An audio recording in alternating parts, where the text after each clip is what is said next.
she's been a poet for over 80 years. When a heart is young, it runs the earth with the rabbit and the steer. It roams the woodland valleys to feel the freedom near. I'm Terry Baker, creator of Terry Tales. This is the one original old manuscript. It's very funny about the manuscript. Mum's been carrying that thing around for so many years. I mean, she's 85. I carried it everywhere with me, and that used to be a joke actually, because even if I went visiting, I would take it with me. It was literally done in onion paper. They call it onion paper, with the old-fashioned, typewriter that you got your fingers stuck in. My children have grown up with these stories that I wrote basically for them. She would literally go to parties and bring the manuscript, and people would say, "Oh, come on, Terry, read us a story." And that's when I came up with Terry Tales, because she always used to tell tales to everyone. If anyone sees my Teddy, please send him home to me. I really would be grateful. And as happy as can be. Did you like that? You like that story? Yeah? She's such a talented woman and has all these wonderful stories that still need to get out into the public. I was diagnosed with breast cancer. And when she came out the hospital, I was so relieved. Obviously, anyone would be. And I wanted to motivate her. In the process of going through and everything, my daughter made this promise. If she survived cancer, I would get her books published for her.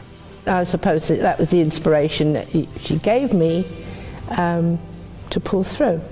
And so now I've reached the age that I have, and I think that I want to see it done as a legacy. I don't know where I would be without my mum, but I promised her that I would publish this book for her, and I will. As much as it's a legacy for her, it's a legacy for all children to have this kind of sentiment, this kind of writing in their homes. Nothing is too hard to try, on land or sea or air. When a heart is young and happy and does not have a care. If you don't have it in your home, I'm going to make sure you get it in your home. Never too old to make it happen, and she's finally going to be pushing to get her stuff published. That's right. I mean, it's pretty amazing, like her story that, she's been through, like cancer scare and all that kind of stuff. And what was it? Her daughter said that if she could beat cancer, then she could publish a book. And she didn't just beat cancer. She's got a hilarious personality. Like, she is a firecracker, Scorpio. Whatever that means. I don't know. So, and you had a chance to sit down with her, and I did. We're going to get a... And she believes in not fairy tales. Terry Tales. Terry Tales. All right, we're here with Terry Baker, or as she likes to be called, the Universal Nan. Welcome. Yeah, absolutely. Welcome to me, yes. So, Nan, first of all, tell everybody how old you are. I will be 87 next month, the 5th of November. And you don't look a day over 35. I know. All right, so Nan, tell me what got you involved in poetry. I didn't actually get involved. It involved me. It just comes into my head. But very young I started. As soon as I could put pen to paper, I would be scribbling little lines that came into my mind, and things inspired me. Nature and things and funny things, and I just jotted them down. As I grew older and to teens, I would write things and give them to people, birthdays. And you still do that with birthdays? I still do, events, yes, I still do. So it's something that's really followed me. And then, of course, when I got married and had children, and I saw that there was, instead of saying don't do this and don't do that, I kind of put little stories together that involved them. Yes, it's like, and of course I've got them ready for when they went to school, what other children would do, push them or bully them or something. So I put it into characters, and that way they would be prepared and know how to handle it. So, you know, that's the kind of thing that I started with going through the years. And then, obviously, all through the years, I've wrote stories for children and teenagers and all kind. And it's just something that's escalated, you know. But Well, in your imagination, I had the pleasure of spending a month with Nan. My son and I actually went and stayed with her while we were working on some stuff with her. And one of the things that I loved, Nan, was the relationship you have with the neighborhood crows. Do you want to talk about that for a second? Oh, yes, yes. When I first moved there, one big black crow came and sat himself on the deck there. And I immediately named him Russell Crowe, you know. And I've been there 3 years, and I've seen him bring his wife, who I call Sweetie, and all the other ones, I can't keep up with them, the family. And regularly every day, I just get little tidbits and put them out there. People say you shouldn't feed the crows, but when it's been very cold and the water there was no fresh water, I put fresh water out, but we have, you know, a wonderful relationship. And they just wait for me until I do that. And they're smart. They're very, very, very clever. If they don't like something I put out to eat, they bring it up and put it back on the fence and tell me that they don't like cranberries or the cereal. And in a nice way, like a little egg, he puts it on the fence as if to say, that's it, I don't like that anymore. Yeah, so I do have lots of fun with those, you know. So nature's your friend. Well, it's also funny because last time my husband and I went down to Vancouver, we stopped in to see Nan, and she said, you got to come outside and see the bees that we have here, the bees. I called them worker bees. They were not worker bees. My husband goes, those are wasps. No, he said they were leather jackets, but I've since found out that they were yellow jackets. Yeah. They are carnivorous. Yeah, but I used to save chicken for them, and I've never seen anything like it, the way they just get a piece of chicken and push it into their mouth with their tail, and off they go to build up a nest or whatever it is they do for the winter, I suppose. But I called him Andre, the first one that ever came round to me. I was sitting on the deck having my dinner, and chicken was on there, and he started attacking it on my plate. And I just tore a piece off and I said, no, that's yours, this is mine, and that's it. And he just busily ate that piece of chicken, flew off with it. That's our first encounter. Usually when someone steals your food, that's something you want to get rid of it, not encourage it. Obviously, he felt quite comfortable in joining me for dinner. So, you know, it was, again, everybody thinks I'm nuts when I do that, but I kind of feel that they like me, you know. Well, it feeds into the imagination too. And Yeah. so, are you not feeding those wasps anymore? Oh, well, it comes a certain time of the year, and then off. I don't see them until the next year, till the sun shines. I think they hibernate somewhere. Well, if there's a wasp problem north of Vancouver, you can thank Nan for that. Well, She's helping them breed. I read up, or someone gave me a whole thing about the yellow jackets, and they are carnivorous. And they're hateful creatures. No, they're not. They're they're peaceful creatures. They're peaceful? They're peaceful creatures. They absolutely are. It's the leather jackets that are not nice. It's the yellow jackets that are good. But I knew they belonged to the bee family, so you know what? I thought worker bees. So nature and bees and crows and things are all part of your imagination, Yes. and it goes into your poetry. Yes. Where did you get your amazing imagination from, Nan? Well, I think it was a gift. I really think it's a gift because I learned very, very much at school about poetry.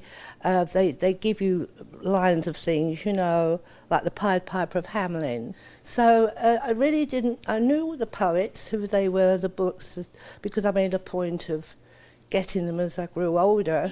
I was a child that kind of wandered around, quite happy. A little bit cheeky? Pardon? You're a little bit cheeky? I was very adventurous, and I think now what I did, and the children of today couldn't do that, you know, as like the movie theatre. My grandma did just say once, like, you know, when you go, because she thinks I'm going to see the cartoons, you sit by yourself. You know, it's very dangerous if you sit next to somebody else. And I gradually I thought to myself, well, you know, I see somebody there, I'll move up. But I was so little, I used to put the seat up and sit upright, right on it, so like that. And I used to ask somebody, like a couple, would you take me in? And you give them the money, and they take you in, and then they go their way, and I go my way. And that's what I used to do. How old were you? I was supposed to be about 8 or 9, something like So that. sneaking in with couples to the movie theater. What kind of movies were you sneaking into, Nan? Well, there was one that I should not have gone to see, but I've looked at it lately, and there's really nothing. And it was... Compared to today's standards. Absolutely, yeah. It was the big earthquake of San Francisco, right? And right in the exciting bit, you know, when everything was really going as it was, the light was flashing on me, you know. And I got down and I had to walk. You know, they have a pathway that goes to the back, to the entrance, and it slopes. So I'm walking backwards still. I was walking backwards so I could still see the end of that movie till I got pushed out the doors. You got kicked out as a kid. Yeah, I did. I wasn't there because it was. They don't have, but they had a movie that was labelled you could not go in there. And you just, That's the one I did. Yeah, badly. nobody was the boss of you? I always thought that I was, but I was good. I did as I was told to a point, you know. Speaking of your childhood, because, I mean, it was before, like, give us perspective on, you know, now we've got all this technology, we've got these cameras, we've got all these things around us, we've got our iPhones and all this technology. Yeah. What was it like for you as a little kid? What did you have access to? Well, my grandma used to mangle the machine, and I used to pull the sheets through at the other end. That's one, right, you know. And she was a tailoress by trade. I used to thread her needles and pick up the threads, get her buttons in order. TV, internet, phone? No, there was no TV. They used to put the radio on, and I used to dance for amusement for them. And my uncle used to come in and play the piano, and they say, go and Dorluke, that was me, Doris. Dorluke means little doll. Dance, you know. And I would dance, because Shirley Temple was the era at that time. So I learned all her songs and her dances, and I used to imitate, right?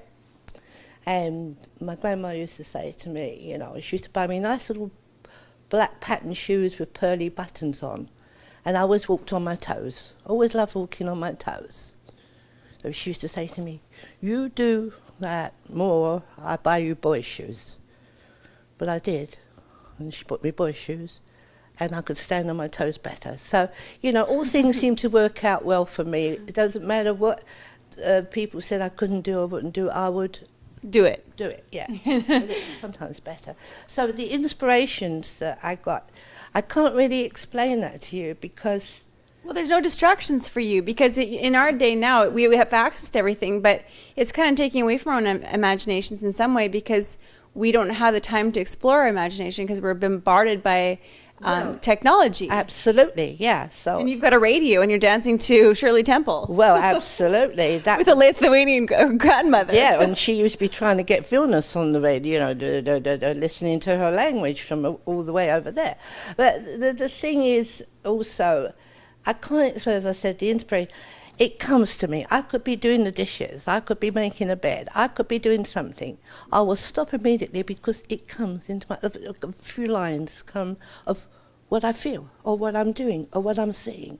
And I've got a journal and it goes in there. And then I've got a few quiet times I go and add to it, you know, to make How it. many poems have you written? Lisa, how many did you count when you were with me?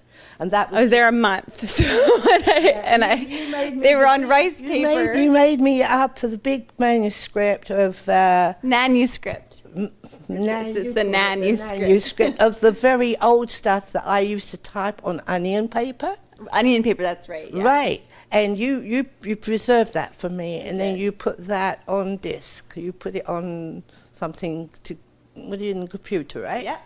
So that was that. But I have done oodles and oodles of things, you know. And why haven't you ever published them?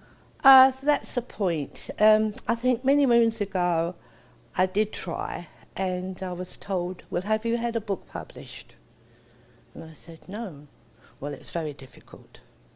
And I thought, well, yeah, I suppose it's difficult because... So it's getting into a restricted movie when you're 8 years old. Right, yeah, well, no, my grandchildren know all these stories and they go, well, no, we've heard that one. But the thing also is poetry again, you know. What do you write? Poetry. Never really was received with a feeling of like, oh, what, a novel? About what, you know? And, poetry, it's not an easy word to get published, truthfully. That's what I felt. And and I couldn't say what's different, you know, with load of children's stories, load of books, children's stories. And I didn't want to be sort of, you know, well, mine's better or mine's good, but it's about things that teach children. Well, like things like Fairy Leaf, a lot of your characters and stuff. Do you think that books like Harry Potter and stuff have opened up that world to kids to be more accepting of poetry? I think there is more magical things for children now coming with it. They put their evil in it to show you that the things that happen in the world.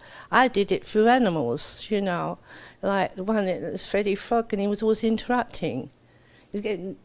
You know, everybody talking, he was there interrupting like some people or children do.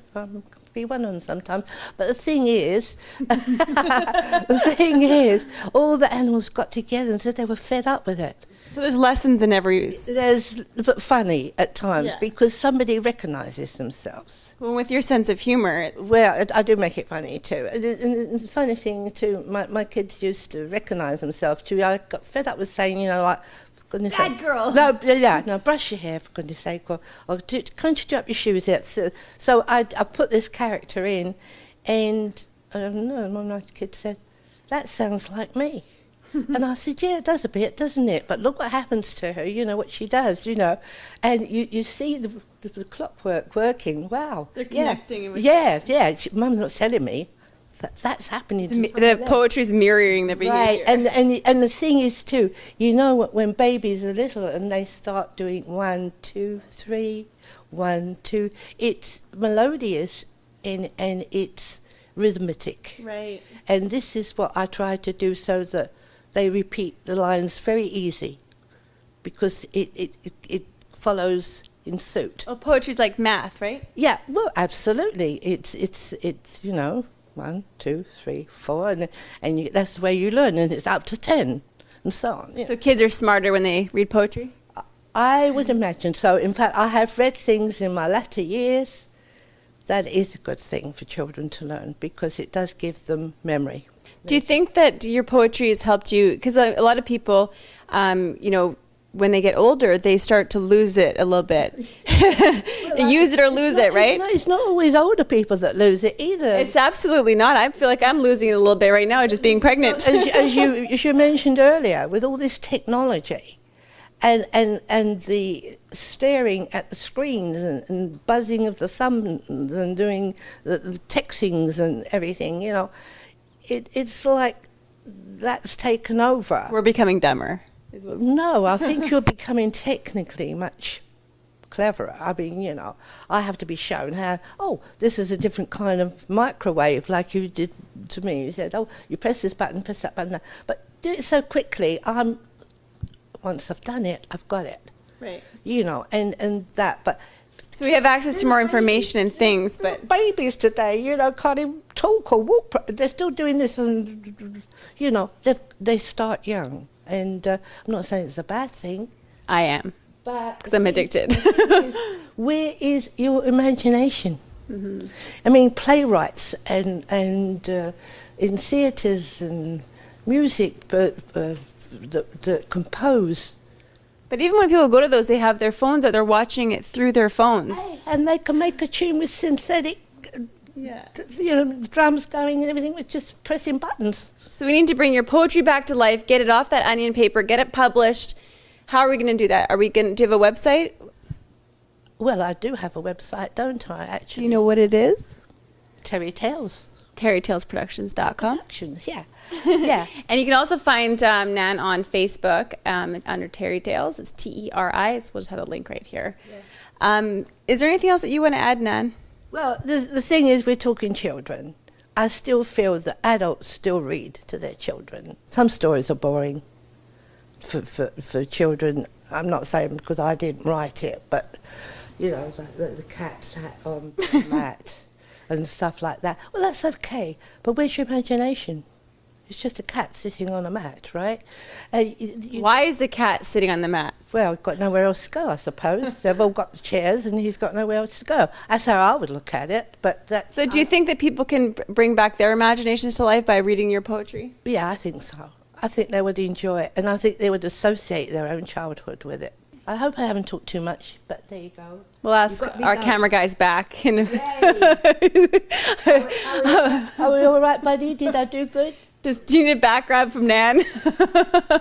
I'm always nervous when I come on, but when I start talking about Mary... Can't get her to shut up. No, that's true, but you did ask me to. I did. You did a wonderful job. Thank you so much, Nan. Thank you, darling.